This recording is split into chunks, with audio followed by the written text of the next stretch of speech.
Okay, Emma, Steve, and Yvonne making a technical tape. Let's go in regular speed with preliminary information. Okay, you're already a good player. It's the little things that you're going to turn to the big things to be a great player. Right now you're looking at your strokes in regular speed. In slow motion helps. You can detect some things in regular speed, though, that you can't in slow motion. Like say, for example, you stop your racket at the bottom part of the swing. The human eye sees 24 frames per second, so we do benefit by looking at slow motion. But you want to keep the swing being continuous. Perhaps one of the reasons that you're doing that, most likely, is you did that from the get-go. Meaning when you first started playing tennis, someone told you to take the racket back, or you heard low to high. Because the brain, the athlete, is a biocomputer. And you're programmed. The brain produces myelin, a substance that is produced through repetition. And with more myelin, you improve the speed and smoothness of movement. Efficiency, economy, motion, least amount of moving parts, least amount of muscle recruitment. I've told you got to keep the racket up higher, keep the racket on edge. The dimensions of the court and physical laws dictate stroke production. No coach's opinion or any unique theory. Number one reason to change strokes prevents you of injury. Next is obviously if you want to improve. Next is you want to be able to look on the other side of the net and formulate strategy, tactical plans because of your opponent's strengths and weaknesses. You're really looking at grip, swing, and body. Watch this tape 3 times straight through. First, second time, stop and start your tape. Third time, write down in logical sequential order the adjustments you need to make. And you want to practice on court and off court. Ideally, every day you can practice in front of a mirror. Like little tips, like today I was telling you, use your left hand longer on your overhead.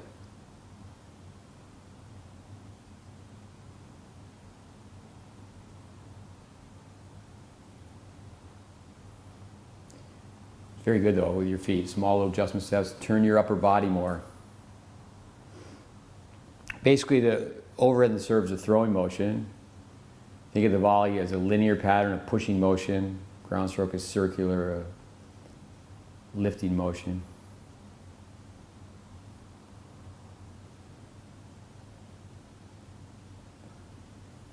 The word pitcher method, the skateboard, your right foot is behind the left in the deuce court, gives you a false sense of body rotation. You have a better stance in the ad court. You see, you have a hitch. A hitch means you stop. You need to have a continuous motion.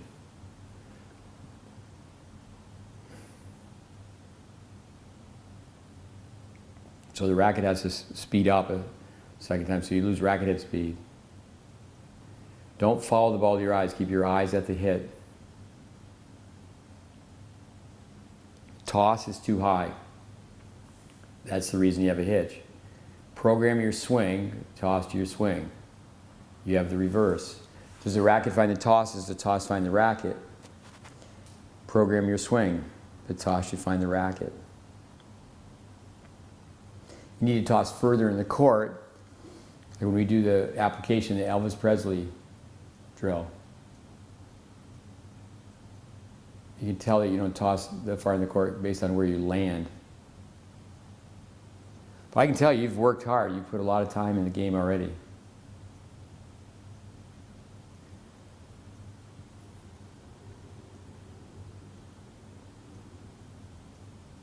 Okay, let's go back and do the slow motion. Okay, keep the racket up at 45-degree angle. Hands are out in front.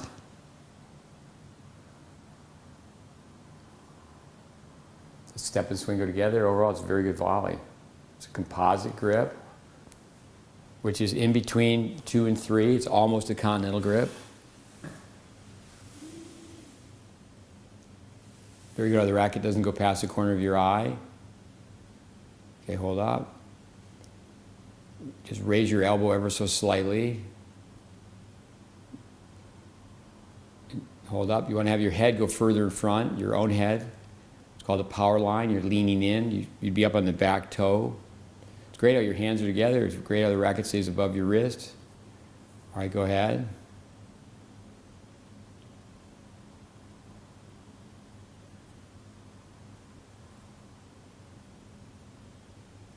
Okay, now the left hand should be in view. Okay. All right, go ahead. Try to keep the racket fixed from your wrist. Hold up, go back. Elbow raised, wrist is fixed, and racket alignment. Your strings face the incoming ball, outgoing target. So you hold up, go back. You can see how your elbows, upper arm, a little too close to your body. It's a natural position to raise that elbow. Okay, go ahead. Now the left hand stay on the same side of your body.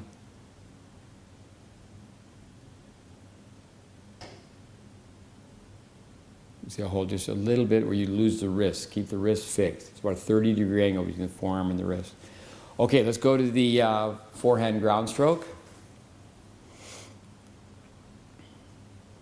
Great unit turn. Great how you're close to the baseline. Hold up, go back. You don't want to go too far with your left hand. Left hand doesn't go any further than the belly button. If you do, that'll push the right elbow down. So, all right, go ahead. So we know that you stop the swing at the bottom part.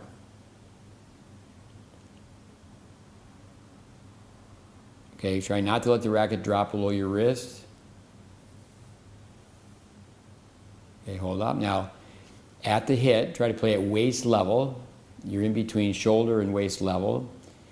Now, let's just go one more click, and you can see that you're a little bit late by coming up on the heel.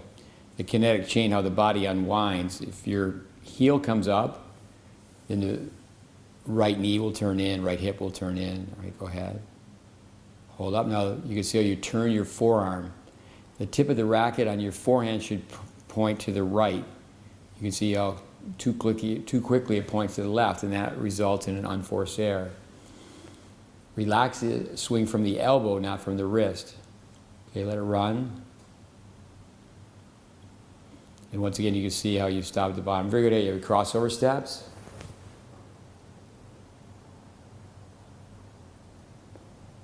Keep the racket higher, longer. Okay, hold up. Now right here, you can take adjustment steps and hold the racket up high. But like your serve, you stop at the bottom part. You have a hitch. It's great how the racket gets so low though. Okay, contact point at waist level. Hold up. If you contact the point at waist level, go back. Then you're not going to pull the racket to the left so quickly. You have a tendency to miss slow shots. When the ball comes in slow, you're going to be early. This is called a horizontal pull. Okay? Back foot needs to adjust slightly. Front foot's your anchor foot. Go back. It's great how you lift up on both feet, up on both toes. Now watch how the racket head turns too quickly, so you lose your wrist. The wrist doesn't remain fixed through the hitting zone. The hitting zone is when the strings are lined to the target. All right, let's let it run.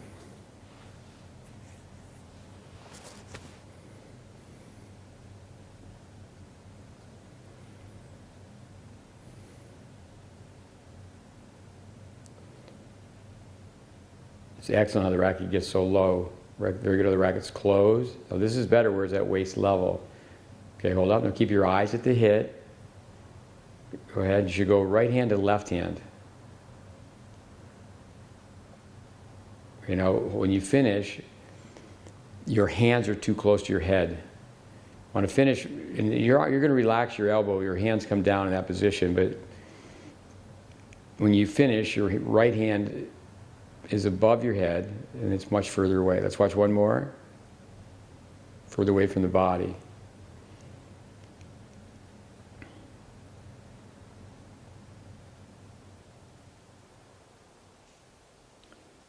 Okay, great how your waist level. Hold up. Now your left hand should be out in front. So the left arm's going to be out. That's going to help you elongate the swing. When you bring your left arm in, you spin like a figure skater at the end of a performance. You will over-rotate. Now watch the racket head. So again, hold up, go back a click or two right there. So one of the reasons that happens is you stop at the bottom part and then you're not using gravity. You have to use muscle to hit the ball. If you start with the racket up high, then you're using gravity. Say, for example, you're hanging under a heavy bucket of water and you just let the racket fall, or the bucket fall. It creates a pendulum effect.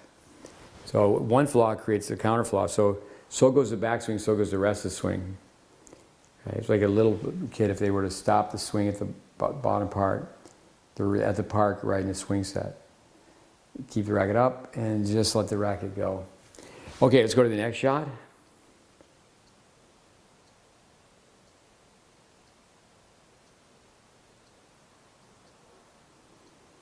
Okay, now in this particular shot, let it run. You step before the hit. You want to ideally step with the hit, so you have a momentum source of power. Now you're stepping away from the target. Okay, hold up. Ideally at the net, Emma, there's a letter V, and you're going to move on a diagonal towards the net post. All right, go ahead. All right, let it run.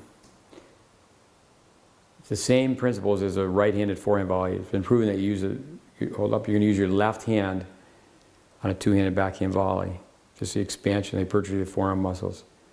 Okay, so you're consistently stepping with an open stance. Now, you have to do that sometimes, but this is a predictable feed. You knew you were going to get a backhand volley. Now the right arm is bent, it's not straight. It doesn't need to be locked or hyperextended, but it needs to be relatively straight. All right, go ahead. So then it becomes a longer lever. You play further away from your body. So here you're too close to your body. Your energy is not going out towards the target. But you do a good job overall keeping that racket pattern simple. All right, go to the next angle. And this is how you would return a fast incoming serve. But you just add the follow through. Okay, so go back. Now if you land just before the hit, then you have body weight going down. So you're pretty close to having this synchronized. But again, you're stepping to the wrong net post. Now you're going to have to be able to improvise and sometimes obviously step that way. Very good how your eyes are fixed at the hit. Very good how the racket is above your wrist. Now I told you coming around and checking that you got to get your hands touching one another, where your hands will have a better chance to work in unison, working together. Hold up, go back. So ever so slightly, you pull the racket off the hitting zone too quickly. People rush. Okay, go ahead. Let the racket track out towards your target. Okay, let's go to the next shot. Okay, hold up. Now, go back. You have delayed backswing. You set your backswing too slowly. You don't set your racket up high on edge. And then what you have to do is you have to go backwards. You're running backwards. You give up distance. You give your opponent more time. You give yourself less angle. Okay, go ahead. And then you're programmed to do this. Hold up. So that's where you have to write it down. Okay, grip, swing, body. So we're really telling you more about your swing. Set the racket faster. Set the racket on edge. Okay, go ahead. Now, sometimes you're going to have to make a diagonal step. Certainly not off this courtesy, predictable feed. So if you do make a diagonal step like this, and many times you have to, let's see if you adjust your back foot. Hold up so you don't. Now look at the contact point. Like your backhand volley, the right arm is bent. The contact point is not at waist level. Now granted, in a match, someone hits a high arcing shot that's deep. You need to be able to play a ball that gets up at shoulder level, and you just go from high to higher. You still can hit topspin. But you won't generate much force because you're not playing at hip level. So where do you lose control mechanisms, where do you lose power sources? Okay, the right arm being bent is a shorter lever. Not adjusting your back foot, your body doesn't unwind or uncoil. Okay, go ahead now, watch the follow through.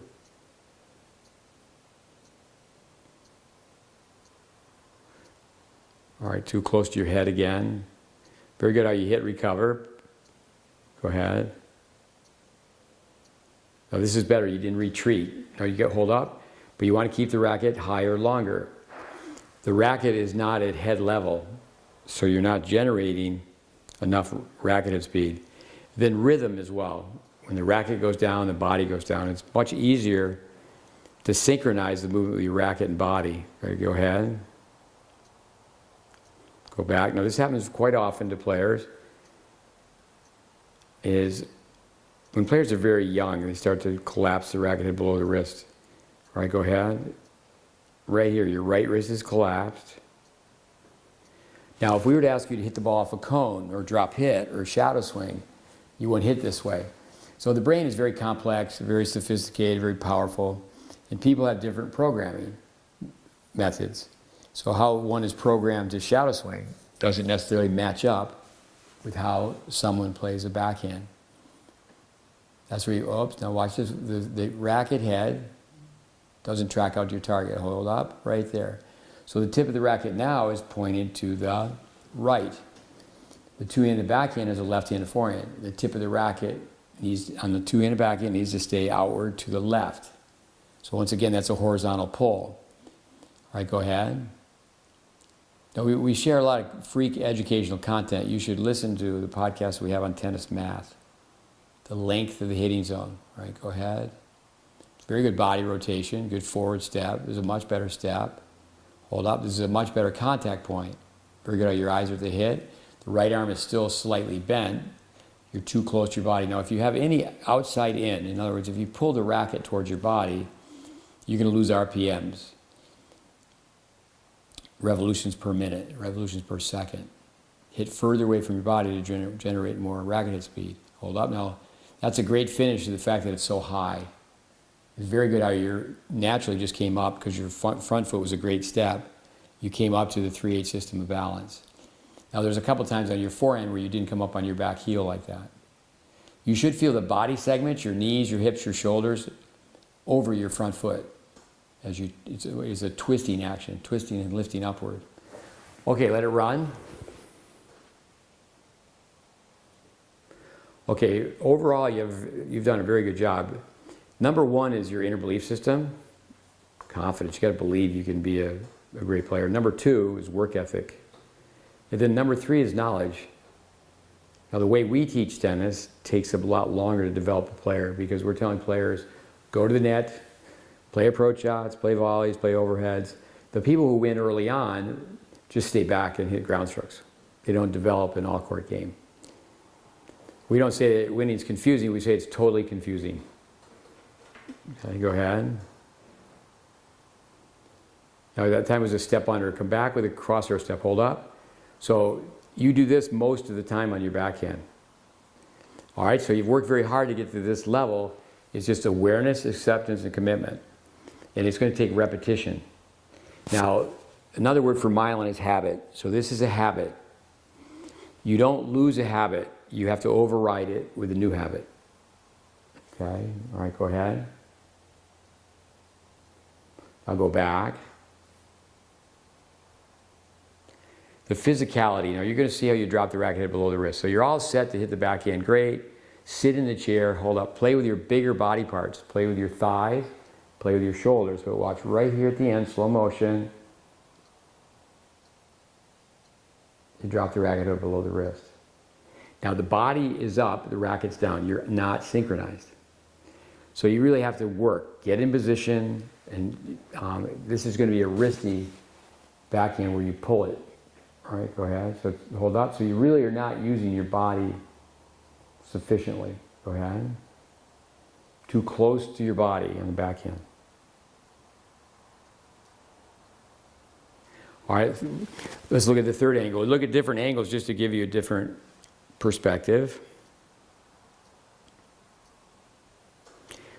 Okay, so your racket's not only low, it's to the outside. A swing is going to go high, low, high, and inside out. Now we have these online courses. Say, for example, a short course, GreatBase. Just watch the backhand, and then you need to be able to teach it. You need to be able to repeat it. Okay, go ahead. What we would call this is a reset backswing. It's like you have two backswings. You don't just quickly turn where you get the racket in this position. Now, to be very picky, you're a little bit bent at the waist. Be more like a soldier in your upper body. All right, get you too close to the ball. Now right here, you do a little bit of the same on your forehand.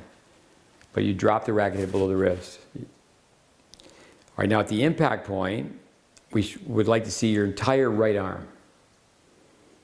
Okay. So you can get a lot of compliments. Just be polite and say thank you. But what you really want is criticism. Okay, hold up. So delayed backswing, you take the racket low. It's too far away from your body. So then you have to go backwards. Then you don't really get low with your body. Hold up, right here. Go back one click, thanks. Right there. Now you can also see from this angle slightly how your hands are not together.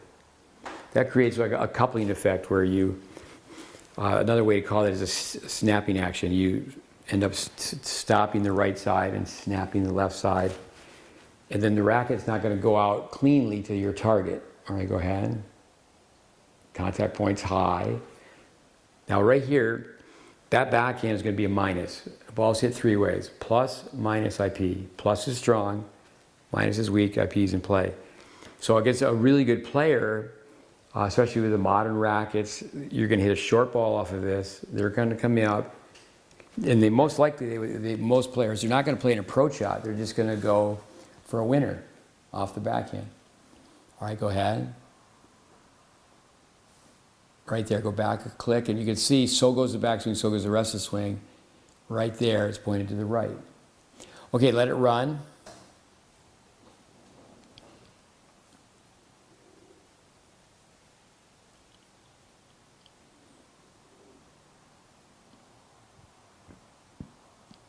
Okay, so left arm's back, which is good. Keep your left palm down.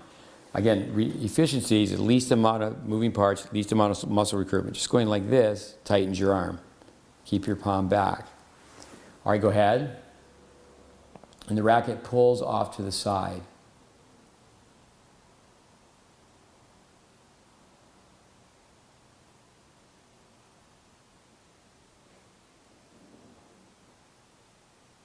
Okay, hold up. So get to this position as quickly as possible, holding the racket up high. It's great. Now that's where backboard training, one of our associates here, Flanagan, Brandon Flanagan, he has a number of facilities. We like to go to the Calusa Park because of the backboards. 15 minutes on the backboard is equivalent to an hour ball's hit. So in Memphis, try to find a backboard. All right, go ahead, a wall. The racket slightly comes to the other side of your body. Keep it on the same side of your body longer. And say, for example, if someone plays piano, you still work on basics. You still practice the basics. So you never outgrow basics. All right, go ahead.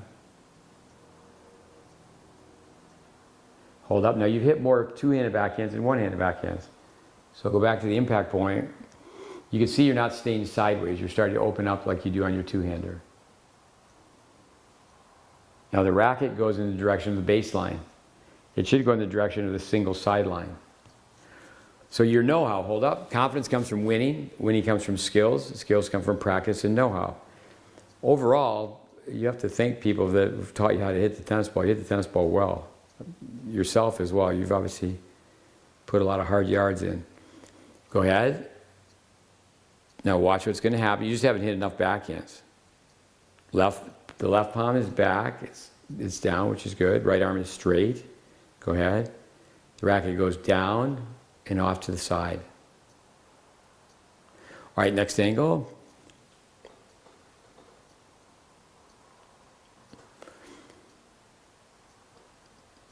Now sometimes when you're trying to float a ball or absorb pace, that you'll let the racket face open up even more than this. But this is good. Okay, you can see the body starting to open up, and then the racket comes down off the side. Right there, the racket's even below your wrist. Okay, now to use your imagination, for example, you're going to go out and you're going to play practice points. And you can take an entire day. Say, I'm just hitting one-handed backhands. I'm just hitting underspin backhands.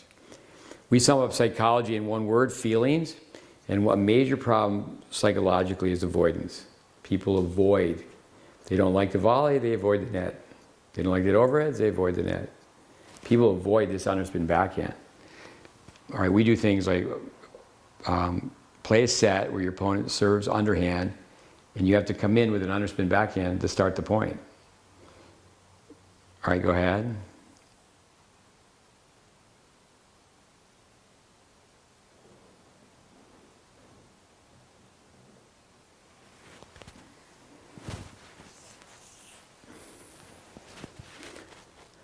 So it's a swiping action, east to west. The court runs north and south. You start off great, though. The body opens up, and the racket comes down and across. All right, regular speed. You're very close with this, with the palm down, throwing motion, hold up.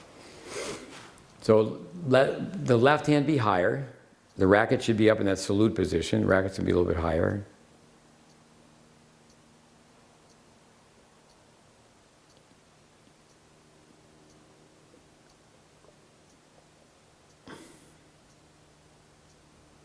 Great how you keep your eyes fixed at the contact point. You're close to a 45-degree angle. Your left arm comes down too soon. So you got to watch the tape a second time, third time, write that down. Left arm down too soon. If you keep your left hand on the racket longer in the beginning, you'll be able to keep it up longer at the end. Okay, go ahead. Now, I'm going to guess at some point in time someone told you to scratch your back. The hand doesn't get that close to the head. All right, go ahead.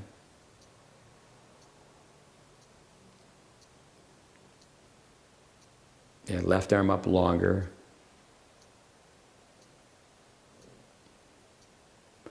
Now what you want to do after you hit this hold up, that's a very good salute position. The left arm does go up. You just have to go up too soon. You have a continental grip. Okay, go ahead. Now right near your hand gets a little bit too close to your head. It shortens the distance of the swing. So hold up. Now you see how the left arm's down too soon. And everybody starts off thinking on the overhead they can hit straight ahead and they can hit downward. But again, left arm down, but you're facing the net. All right, go ahead.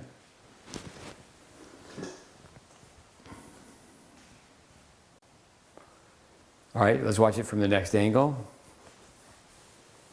You should close in, make it realistic. Close in for the volley.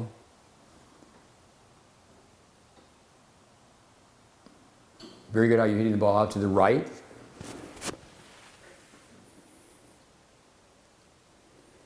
Okay, that left hand longer on the racket will help. It's going to help you change the grip, relax the muscles in your right arm. I'll go back a little bit. But also, too, I mean, you don't get past perpendicular. You don't turn the body enough. Granted, you're not a little player, you're not a big player, you're in between. In other words, not young, not old. You still have to just keep practicing and practicing. It's like if someone plays a musical instrument, the song doesn't change, but the fluidity changes. You just get smoother and smoother. Okay, go ahead.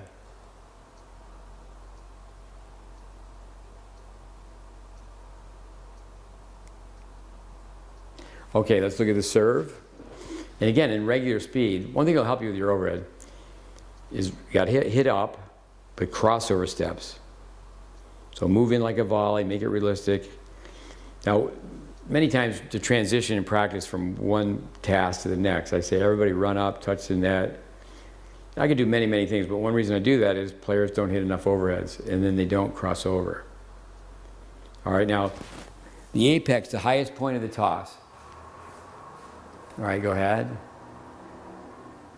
And it's going left. Now watch how much it falls. It falls about a racket length and a half. Okay, now go back at the hit. Now it's good that you're airborne. You're going to uncoil. But you're falling to the left and you're bent at the waist. So you have energy, or you're generating forces that are counterproductive. You want to have all the forces going up and out to the right. All right, go ahead. Hold up. Now you land, your heel's still on the baseline, so we know your toss is too high, too far to the left, and not far enough in front. Now we do drills that all of a sudden make that change very easily. The Elvis Presley snap down, the 3 serves on the run. But you've already played so much tennis, that you're in an automatic state. You need to go back a little bit to a cognitive state where you have to reprocess. Low toss. You gotta have a lower toss, and then you just tell yourself that. And what's more important right now is winning or a lower toss. Lower toss. And what happens when you start tossing lower? You start having a lot of problems initially. Now your stance here gives you a false sense of body rotation. Now look what you do with your eyes. We have people go eyes to the bounce, eyes to the target, eyes to the contact. Okay, go ahead.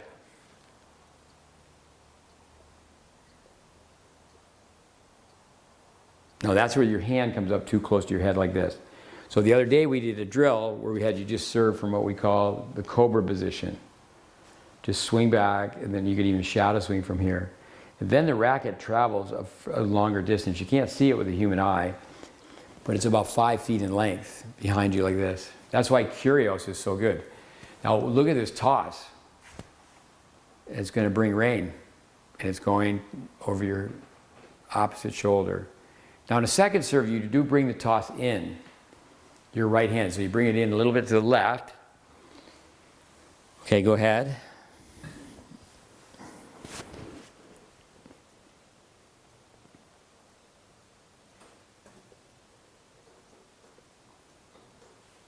Okay, let it run.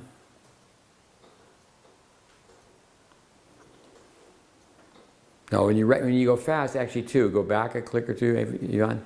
You can see how the racket face slightly opens. Keep your palm down like this. All right, go ahead. We'll see it better from the third angle. So many myths in tennis. People say toss high for more time, actually the higher you toss, the more time you have for extra movements. Okay, let it run. Third angle.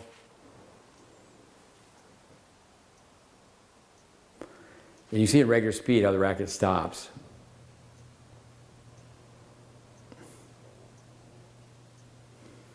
Now if you lower the toss, you're going to be able to have a continuous swing. Okay, hold up. Right foot to the right.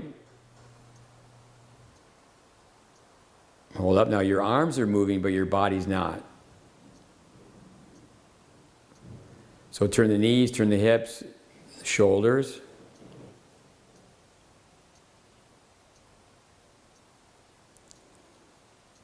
Now the hand gets too close to the head. The racket stops right here. But you do a lot of things well, keeping your eyes fixed.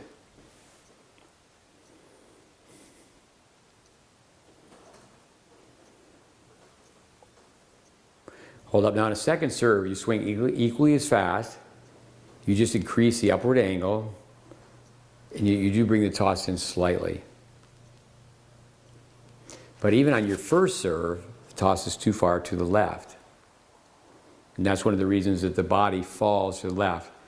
So let it run a little bit right here, hold up. So that ball went into the net. The ball goes in the net, something went down. I mean, it could be because you tossed too far in front, but we know that's not the case. Either the racket went down, the body went down, or the racket and body went down. It's a lifting game. Even on an overhead, that's the shot you have to swing up the most on. You swing up. Ground strokes, you're swinging up. Topspin is a downward motion created with an upward motion of the body and racket. Let me go through a few other things with you. Now we do have in film playing points, hitting targets. There's many things that we can show you.